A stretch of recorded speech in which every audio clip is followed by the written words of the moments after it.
नमस्कार, स्वागत है आप सभी का हमारे YouTube channel socio Q point पर।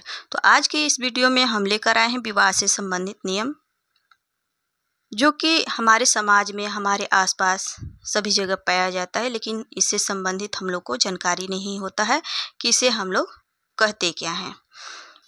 तो चलिए शुरू करते हैं आज का टॉपिक। तो विवाह संबंधित नियम प्रत्येक समाज में पाए जाते हैं। ऐसा नहीं है कि किसी समाज में नहीं पाया जाता है, हर एक समाज में पाया जाता है। तो हम लोग हिंदू विवाह के बारे में जानेंगे। तो हिंदू विवाह से संबंधित नियम को हम 4 भागों में बांटकर समझ सकते हैं। इसमें है अंतर्विवाह, बहिर्विवाह, अनुलोम विवाह और प्रतिलोम विवाह। तो इसके बारे में हम लोग विस्तृत चर्चा करेंगे। अंतर्विवाह किसे कहेंगे? तो अंतर्विवाह में होता है कि अपनी ही जाति, धर्म, जनजाति में विवाह करना अंतर्विवाह कहलाता है। जैसे अपनी ही जाति में शादी करना है, बाहर की जाति में मतलब दूसरी जाति में शादी नहीं करना है। इसी को कहते हैं कि विवाह जाति के अंदर, धर्म के अंदर, अपने जनजातीय समुदाय के अंदर ही करना है, तो अंतर्विवाह हो जाएगा।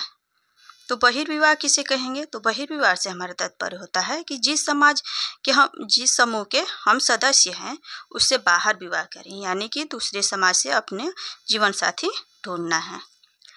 हिंदू धर्म में प्रचलित बहिर्विवाह के निम्नलिखित स्वरूप पाए जाते हैं। तो हिंदू में गोत्र बहिर्विवाह पाया जाता है, सपिंड बहिर्विवाह पाया जाता है, फिर सप्रवर बहिर्विवाह पाया जाता है, ग्राम बहिर्विवाह भी पाया जाता है, और जनजातियों में टोटम बहिर्विवाह भी पाया जाता है। तो इसके बारे में हम लोग विस्तार से चर्चा करेंगे। तो सबसे पहले गोत्र बहिर्विवाह।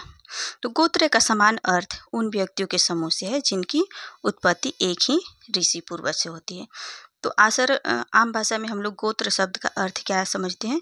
गायों का बांधने का स्थान, ये भी होता है। तो जिन लोगों की गायें एक स्थान पर बनती थी उनमें नैतिक संबंध बन जाते थे, या वे आपस में रक्त संबंधी भी होते थे, तो इसलिए वे आपस में विवाह नहीं करते थे।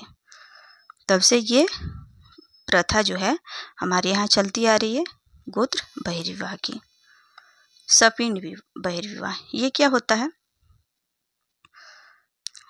सपिंड बहिर्विवाह इरावती कार्य के अनुसार मृत परिजनों को पिंडदान देने वाले या उसके रक्त कण से संबंधित लोगों को सपिंड कहा जाता है।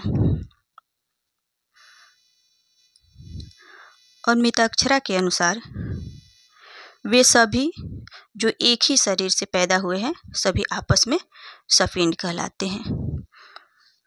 गौतम ऋषि ने पिता की ओर से 8 और माता की ओर से 6 पीढ़ियों तक के लोगों को विवाह करने से प्रतिबंध लगाया है। किसमें? सपिंड में। सपर्वर बहिर्विवाह, इसमें क्या होता है? समान पूर्वज एवं समान ऋषियों को नामों का उच्चारण करने वाले व्यक्ति अपने आप को एक ही प्रवर से संबंधित मानते हैं, तो ये भी आपस में विवाह नहीं करते। अगला है ग्राम बहिर्विवाह।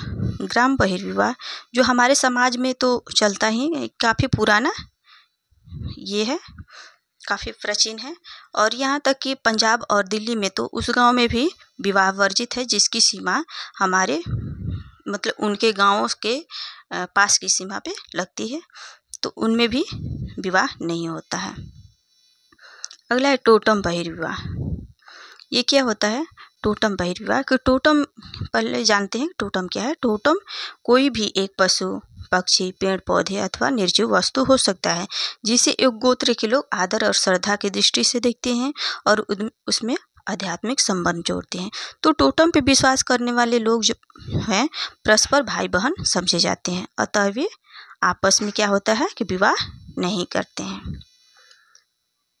चलिए अगला नियम समझ लेते हैं, अनुलोम विवाह और प्रतिलोम विवाह।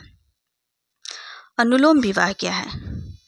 जब विवाह एक उच्च वर्ण, उच्च जाति, उच्च उपजाति, उच्च कुल के गोत्र और उच्च गोत्रीय वाले लड़के का विवाह एक ऐसी लड़की से हो जाता है जिसका वर्ण, जाति, उपजाति, कुल, गोत्र लड़के से नीचा होता है, तो ऐसे विवाह को अनुलोम विवाह कहा जाता है।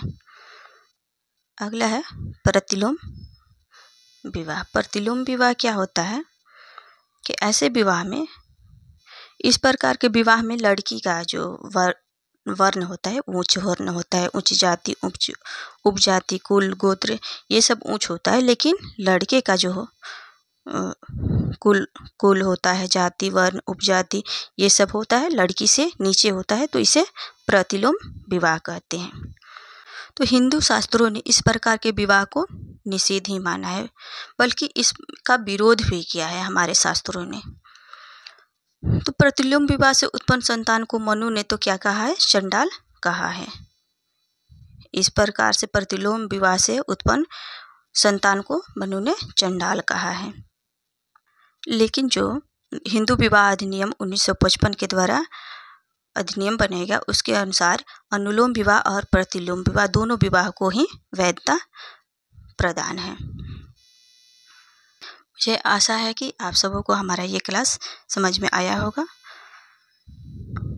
वीडियो को अंत तक देखने के लिए थैंक्स।